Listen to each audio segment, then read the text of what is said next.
feel like this technology, right, is growing or establishing itself much faster than we as a society or as a culture can actually keep up, right? Because most people here, I think, would probably agree that blockchain technology could theoretically change the world, right?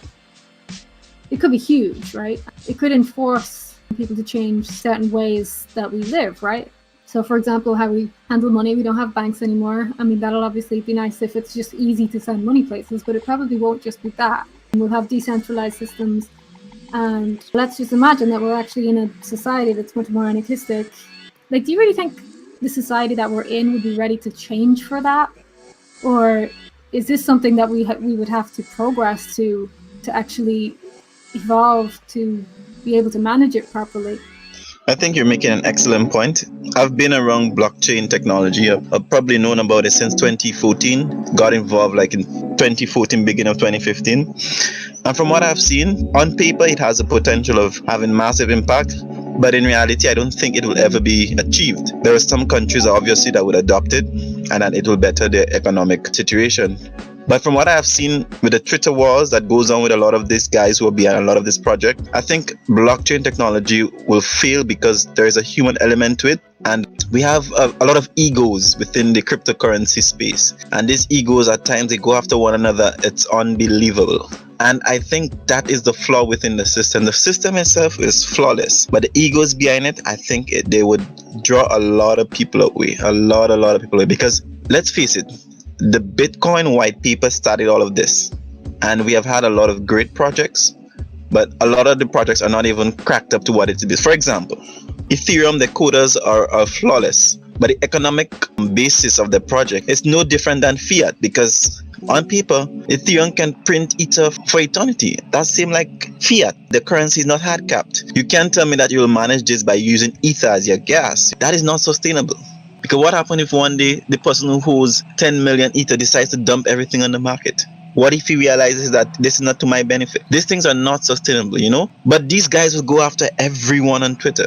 Every project that arises, they will go after people. And this is a general trend. For example, even with the Bitcoin core and the developers, their behavior is sometimes unbelievable. You have guys making bets that are in the millions and are calling each other scam. This childishness is not something that can mature. And you have people that will put their livelihood at risk and put their financial future in this guy's hands. This is not something to me that is sustainable in any way. It kind of scares me a little bit. I think it might have been Ned Scott saying on his interview at Steamfest, he said something about how, when these things start to become mainstream and governments actually start to adopt cryptocurrency, they'll actually get competitive themselves. I can just imagine or predict in the future, right? There will be governments in certain countries probably try to enforce these centralized systems. It won't necessarily be like the Steam blockchain. It'll be a blockchain that benefits themselves, really. Like, for example, this system that we have now with the witnesses, let's say they implemented a system like that where it was easy to maintain the status quo, because as long as those witnesses are always at the top, they'll always be able to put themselves there. I mean, you can write code to actually make it easier to maintain the status quo. So that kind of scares me, that a government could even do that and enforce this system out of competition with other countries that, are beginning to adopt cryptocurrency. And it might be too fast for the societies to adopt it. They may just be doing it for their own benefits. I'm kind of thinking back to communism, right? The way communism was just sort of enforced. And it's not as if communism was imagined to be what it turned out to be. When they went along with this thing, it wasn't what Marxists said it was going to be, you know what I mean? It kind of worries me that there's this push for this change of the world through this technology. I kind of wonder if we're ready for it, or if we need to do certain things, or if we need to weed out even generations before we'll ever be ready for it. I think honestly that the world needs blockchain technology. I think Bitcoin is a necessity right now, but what I'm worried about is the maturity of those behind it. I think a lot of people are not aware that, people are putting their all into this. People are emptying their bank accounts and putting it into this. And we have people who are bashing one another on Twitter, basically making a lot of malicious attacks on the owned blockchain. just to merit their own personal gain, and that's the sad thing about this. This thing could be so much better, but the human nature of this makes it terrible. For example, let's put it this way, a country like Venezuela, for example, Venezuela is it's something that I'm very much concerned about.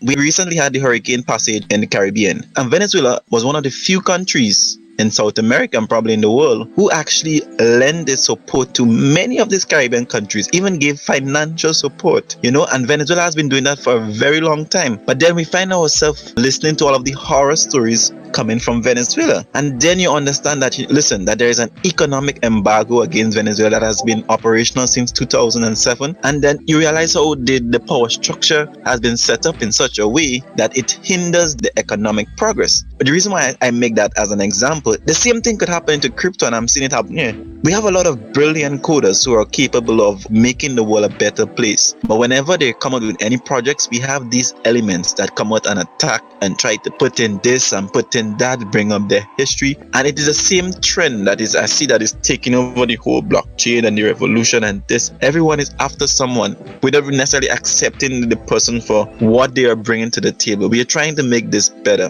Why the useless attacks? And I think that is the problem that I am having. Claiborne just mentioned that this is a problem with humanity and it's not just exclusive to the blockchain, and I'd agree with that. But I get this feeling that people behind the blockchain, because it's technology that they're working with, the human element is sometimes forgotten, right? The ego and the way people are often irrational, and incentives should work, but they don't always work. That's the thing about this blockchain technology, is the idea is that the blockchain basically becomes your government, right? It decides the rules. It's not supposed to enforce the rules, it's supposed to incentivize the rules. And I think that's what's often forgotten by these people building the technologies, is that people aren't always rational, they're not like robots.